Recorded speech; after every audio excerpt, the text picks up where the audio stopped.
anak sekalian, wong Islam iku jogeman rak duwe hafalan Quran, lah Yasin, lah Al-Waqiah, lah Tabarok, tetep wong muslim kudu duwe hafalan Quran.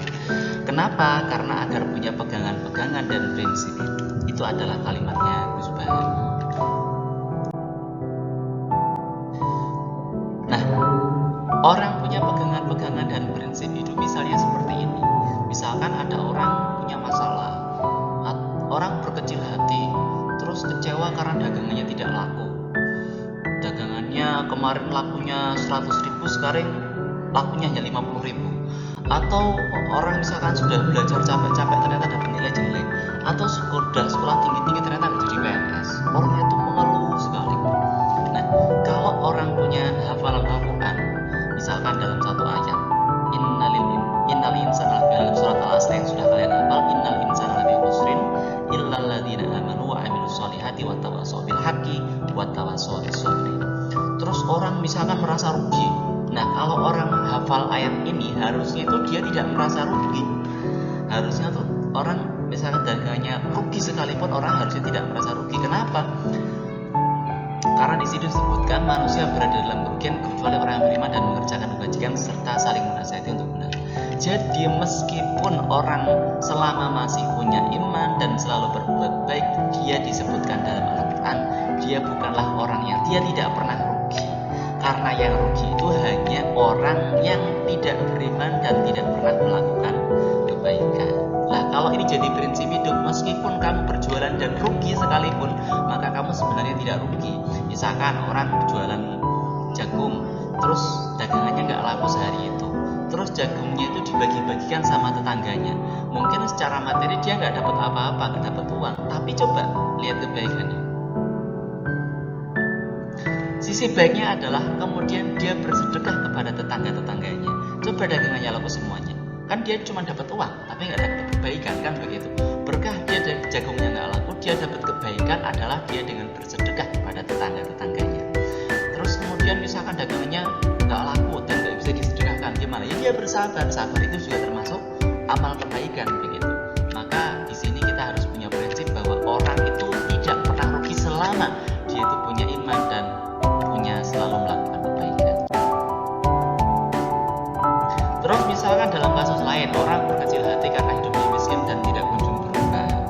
Nah, harusnya kalau dia berpegang pada prinsip Al-Quran, walal akhiratu khairun laka minal ula, bahwa kehidupan akhirat itu selalu lebih baik dan jauh lebih baik daripada kehidupan di dunia. Dibandingkan misalkan orang jadi DPR punya uang kekayaan sampai sekian triliun, itu belum ada apa-apanya dengan kehidupan di akhirat. Itu harus terus kita pegang dan kita yakini, walal akhiratu khairun laka minal ula. Jadi misalkan kamu tetangga teman-temanmu sudah ada yang kaya, kamu masih tetap miskin, kamu tidak perlu berkecil hati karena kamu punya akhirat. Al khairatu khairun laka minal ula. Kalau kehidupan akhirat itu jauh lebih baik daripada ini. Kenapa lebih baik? Karena disebutkan dalam ayat yang lainnya, wa inna yauman inda rabbika ka'alfi sanatin mimma ta'udun. Satu hari di sisi Tuhan itu sama dengan 1000 tahun di dunia. Jadi kalau orang hidup di dunia itu sampai hanya misalkan sampai 60-70 tahun, berarti paling dia itu hanya hidup di sisi Tuhan itu kan paling hanya 8 menit. Berarti 8 menit kan gak ada apa-apanya gitu kan ya. Maka kita misalkan hidup menderita di dunia itu tidak ada masalah apa-apa, karena kita hidupnya menderitanya cuma sebentar.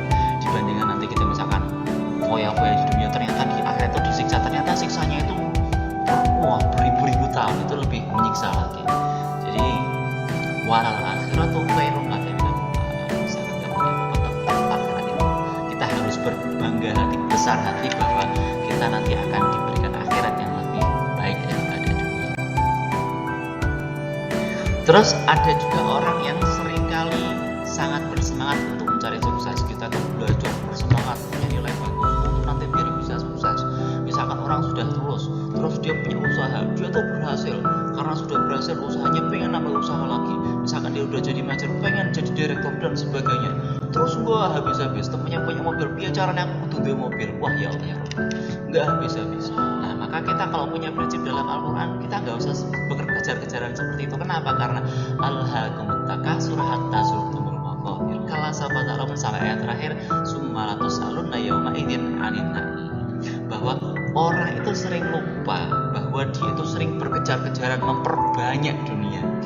Terus kemudian nanti dia akan melihat ketika sudah di dalam kubur, loh jebule malaikat mungkar nakir tidak pernah menanyakan kita, dhisik awakmu ning donya dadi direktur ta apa? Dhisik awakmu bijine apik tapi ya, enggak pernah ditanyakan itu semuanya. Malaikat mungkar nakir hanya menanyakan amalmu dhisik ning donya piye. Terus misalkan dia dapat nikmat juga ditanya, sumalatus aluna yauma idzin anin naim.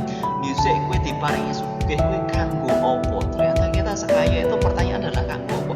Uangnya dari mana? Dan setelah dapat ternyata juga ditanya lagi, uangmu itu buat apa? Kalau nggak buat kebaikan sudah pasti nanti dia akan dihukum nanti. Nah, semua prestasi yang kita dapatkan di dunia itu tidak ada yang berguna di dalam kubur. Bahwa yang berguna di dalam kubur hanya amal kebaikan. Maka tenang aja, nggak usah terlalu mengejar-ngejar sesuatu, karena itu nggak ada kanggonya di dalam kubur sekali. Terus misalkan orang kecewa karena kebahagiaan tidak dihargai, udah berbuat baik sama teman ternyata nggak dihargai, atau mungkin berbuat baik temannya nggak gantian baik sama kita, terus nanti kita kecewa, udah berbuat baik ternyata nggak dihargai sama teman kita nggak ada. Nah, terus kemudian kita nggak usah kecewa, karena kalau punya prinsip di dalam Al-Quran, wa qul i'malu fasayarallahu amalakum wa rasuluhu. Jadi walaupun orang lain tidak melihat kebaikanmu, kamu harus yakin bahwa Allah melihat. Sekarang lebih baik mana? Lebih cukup mana? Semua orang di dunia melihat kebaikanmu atau Allah dan Rasulnya dan semua orang boleh mengakui kebaikanmu? Kan lebih baik Allah. Allah itu Tuhan seluruh alam semesta dan dunia. Masa kita bekerja hati hanya nggak diakui sama satu atau dua orang? Ya biarkan aja. Kita tetap saja berbuat baik gitu. Nah itu adalah salah satu contoh-contoh kita punya pegangan prinsip di dalam ayat-ayat Al-Quran sehingga kita tidak mudah bersedih, nggak berkecil hati. Karena di Al-Quran juga ada latahzan. Jangan bersedih, sesungguhnya Allah bersama kita. Dan jadi untuk menghibur diri kita, memperbesar hati kita, tidak mudah kecewa, nggak mudah berkecil hati, dan agar lebih mudah bersyukur. Nah,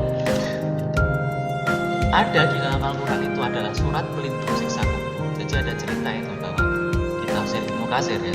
Jadi ada orang itu ahli maksiat di dunia. Ternyata di dalam kubur itu dia itu didebat sama malaikat mungkar nakir.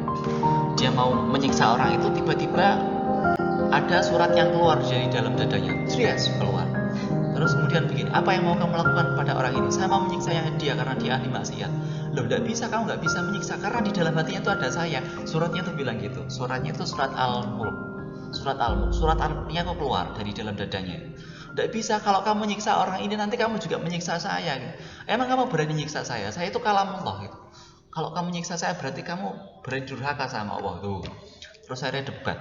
Malaikat pun, saya menyiksa orang itu juga diperintah sama Allah. Akhirnya dua-duanya sowan kepada Allah. Gimana ini ya Allah?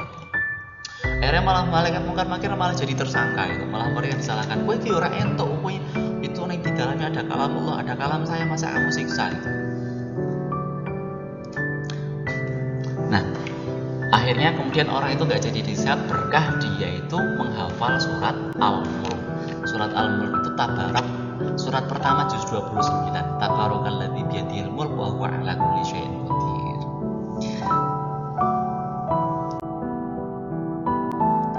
Anak-anak sekalian, mari kita belajar untuk menjadi penghafal Al-Quran. Tidak harus semuanya, tapi 1-2 surat itu harus tetap kita hafal biar punya pegangan dan prinsip hidup.